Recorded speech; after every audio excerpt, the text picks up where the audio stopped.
বাজারে ভোজ্য তেলে কৃত্রিম সংকটের প্রমাণ পেয়েছে ভোক্তা অধিকার সংরক্ষণ অধিদপ্তর। এছাড়াও মোড়কে মুদ্রিত মূল্যে তেল বিক্রি না করে বেশি দামে তেল বিক্রির অভিযোগ রয়েছে খুচরা ব্যবসায়ীদের বিরুদ্ধে। মিল মালিকরা বলছেন, আমদানি সংকটের কারণে সয়াবিন তেলের সংকট হয়েছে, যা আগামী 24 তারিখের পর থাকবে না।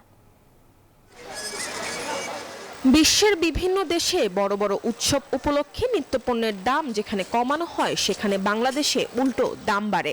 অভিযোগ আছে, রমজান মাসে অতিরিক্ত মুনাফা করতে সারা বছর অপেক্ষা করেন ব্যবসায়ীরা।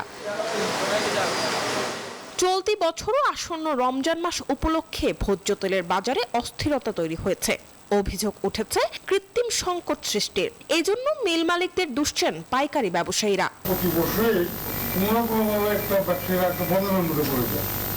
আমি বিনীতভাবে উপস্থিত যারা আছেন মিল মালিকের বিজ্ঞানীরা, বিনীতভাবে আমি ব্যবসায়ীদের পক্ষ করবো। ক্রিসমাস ডের মধ্যে খ্রিস্টানরা বিভিন্নভাবে দেখা যায় যে ওরা জিনিসপত্রের দাম একটা সহনশীল পর্যায়ে রাখে, কিন্তু আমরা মুসলমান হয়ে আমরা যে ধরনের আচরণগুলো করতেছি, আসলে এটা সমস্যাটা কোথায়?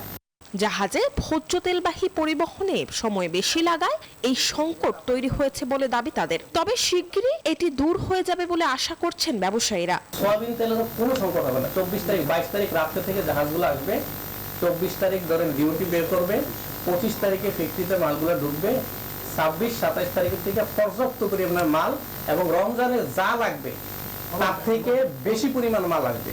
জাতীয় ভোক্তা অধিকার সংরক্ষণ অধিদপ্তরের মহাপরিচালক কৃত্রিম সংকট সৃষ্টিকারীদের ছাড় দেয়া হবে না বলে হুঁশিয়ারি দেন। স্বচ্ছতা, এই ট্রান্সপারেন্সি আপনারা যারা নিচ্ছেন এবং যারা দিচ্ছেন, কঠোর আমাদের হাতে যে ক্ষমতা আছে সেই অনুযায়ী আমরা ব্যবস্থা নিব।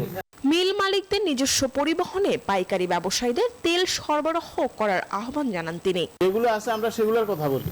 মরিয়ম আজিজ মৌরিন, নিউজ 24, ঢাকা।